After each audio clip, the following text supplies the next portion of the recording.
那10万灵石作为。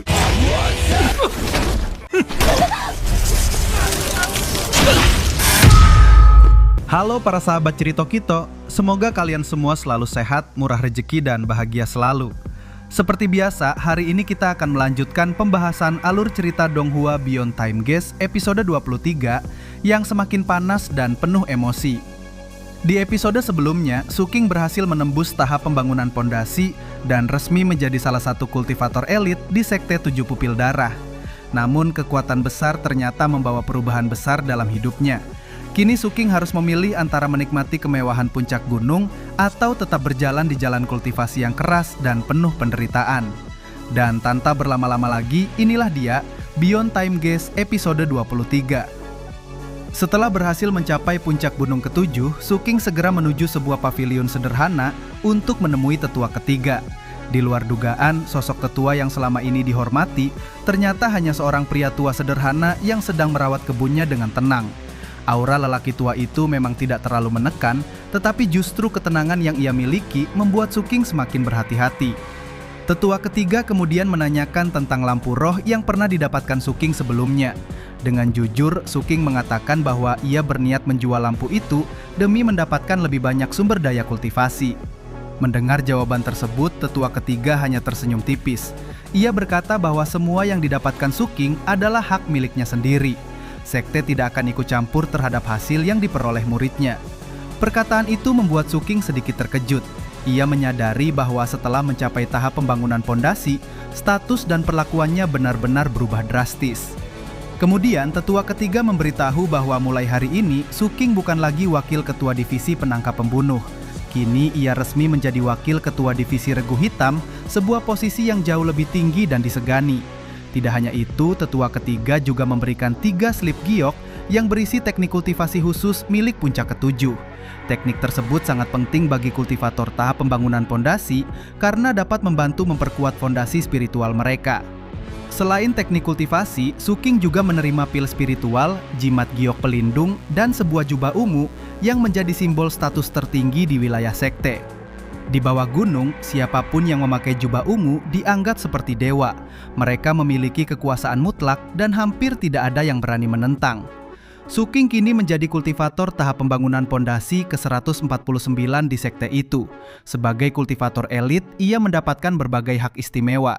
Setiap bulan ia menerima 5.700 batu spiritual, tempat tinggal mewah yang dipenuhi nadi spiritual, pusaka langka, serta perlindungan tingkat tinggi. Tidak hanya itu, ia juga mendapatkan hak membuka pelabuhan sendiri, memilih 2 pengikut pribadi, dan bahkan memiliki hak untuk membunuh rakyat biasa yang menyinggungnya hanya dengan membayar denda batu spiritual. Saat mendengar semua aturan itu, Suking terdiam cukup lama. Karena untuk pertama kalinya ia benar-benar melihat betapa besar jurang antara orang kuat dan orang lemah di dunia kultivasi. Kini kesadaran spiritual Suking juga meningkat sangat tajam. Bahkan dari puncak gunung, ia bisa mendengar hiruk-pikuk kehidupan di bawah sana. Tetua ketiga meminta Suking segera beradaptasi dengan kehidupan puncak gunung karena seluruh penghuni tempat itu rata-rata adalah kultivator tahap pembangunan pondasi. Setelah keluar dari pavilion, Suking langsung memerintahkan mata-matanya mempersiapkan pembangunan pelabuhan baru miliknya. Ia juga memberikan 1 giok izin kepada seorang wanita pengikutnya agar bisa tinggal bersamanya di puncak gunung. Wanita itu terlihat sangat bahagia hingga hampir menangis haru. Karena bagi orang biasa, tinggal di puncak gunung adalah mimpi yang bahkan mustahil dicapai. Beberapa hari kemudian, Suking yang kini mengenakan jubah ungu sedang berbicara menggunakan slip giok komunikasi dengan Ding Xiaohai. Senior itu mengundangnya menghadiri sebuah pesta besar yang diadakan di area elit puncak gunung. Awalnya Suking ragu, tetapi demi memahami kehidupan para penghuni puncak gunung, ia akhirnya memutuskan datang. Sesampainya di sana, Suking langsung melihat kemewahan luar biasa. Lampu-lampu spiritual menerangi seluruh area pesta. Musik dimainkan dengan merdu, makanan spiritual tersaji di mana-mana, dan para kultivator elit tertawa sambil menikmati minuman mahal. Ding Xiaohai menyambut Suking dengan sangat ramah. Ia memperkenalkan Suking kepada banyak orang penting di puncak gunung. Namun selama pesta berlangsung, Suking hanya diam sambil sesekali tersenyum kecil. Karena jauh di dalam hatinya, ia merasa sangat asing dengan semua itu. Di bawah gunung, orang-orang hidup penuh penderitaan. Banyak yang rela mempertaruhkan nyawa demi bertahan hidup. Tetapi di tempat ini, semuanya justru tenggelam dalam kemewahan dan kesenangan. Saat sedang termenung, Suking tanpa sengaja mendengar seseorang membicarakan nama King Peng. Nama itu langsung membuatnya teringat pada sahabat lamanya. Suking kemudian bertanya kepada Ding Xiaohai apakah King Peng akan ikut naik ke puncak gunung bersamanya. Sambil tertawa kecil, Ding Xiaohai menjawab bahwa semua tergantung kemampuan King Peng sendiri. Jawaban itu terdengar biasa saja, tetapi entah kenapa Suking merasa ada sesuatu yang aneh. Di tempat lain, King Peng terlihat sangat gelisah sambil menunggu seseorang. Ternyata ia sedang mencoba meminta bantuan agar bisa ikut naik ke puncak gunung bersama Ding Xiaohai. Namun orang yang datang malah memberinya syarat yang sangat memalukan. King Peng harus menanggung tuduhan pencurian dan menerima hukuman demi membuktikan loyalitasnya. Awalnya King Peng sangat terkejut, harga dirinya terasa diinjak-injak. Tetapi demi masa depan dan keluarganya, ia akhirnya menyetujui syarat itu. Sementara itu di pesta, Suking terus mencoba menyesuaikan diri dengan kehidupan kaum elit. Tetapi semakin lama ia berada di sana, semakin besar kegelisahan dalam hatinya.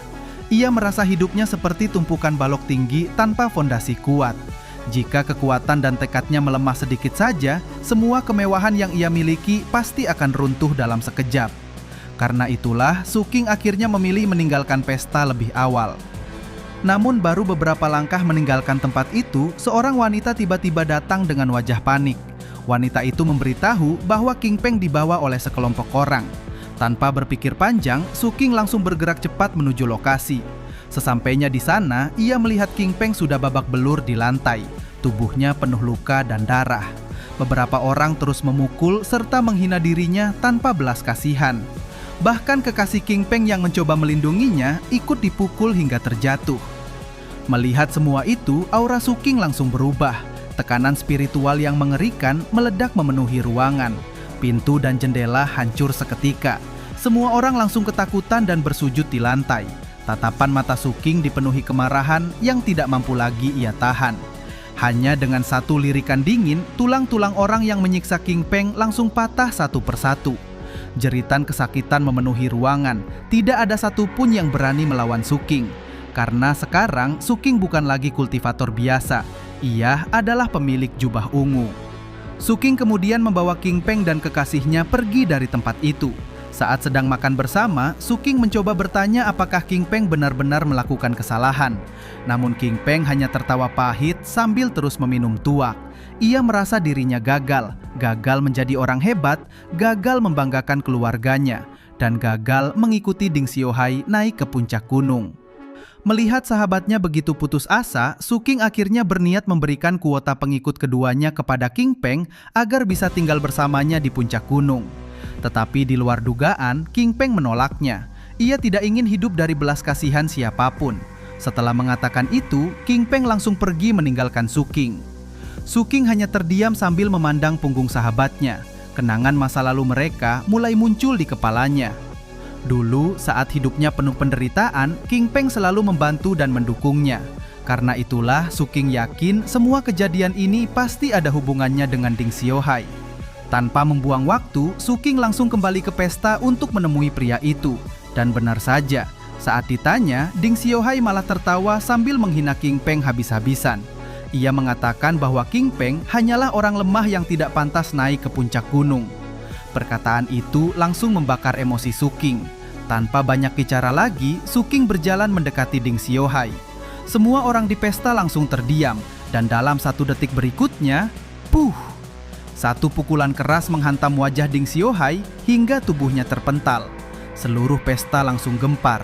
Tidak ada yang menyangka Suking berani menyerang Ding Xiaohai di depan semua orang. Tetapi Suking sama sekali tidak peduli. Dengan tatapan dingin, ia langsung pergi meninggalkan tempat itu. Malam itu, Suking terus memikirkan kehidupannya yang baru. Ia akhirnya menyadari bahwa puncak gunung bukan tempat yang cocok untuk dirinya. Kemewahan perlahan membuat orang melupakan perjuangan dan rasa kemanusiaan. Setelah berpikir sangat lama, Suking akhirnya mengambil keputusan besar. Ia memilih meninggalkan kehidupan mewah di puncak gunung, karena tujuan utamanya bukan menikmati kekuasaan, melainkan menjadi lebih kuat. Dan dengan keputusan itulah berakhirlah Beyond Time Guest episode 23. Gila sih, episode kali ini benar-benar memperlihatkan perubahan besar dalam diri Suking. Meski sudah mendapatkan kekuasaan dan kehidupan mewah, ia tetap memilih mempertahankan prinsip dan sahabatnya. Menurut kalian, apakah keputusan Suking meninggalkan puncak gunung adalah pilihan yang tepat?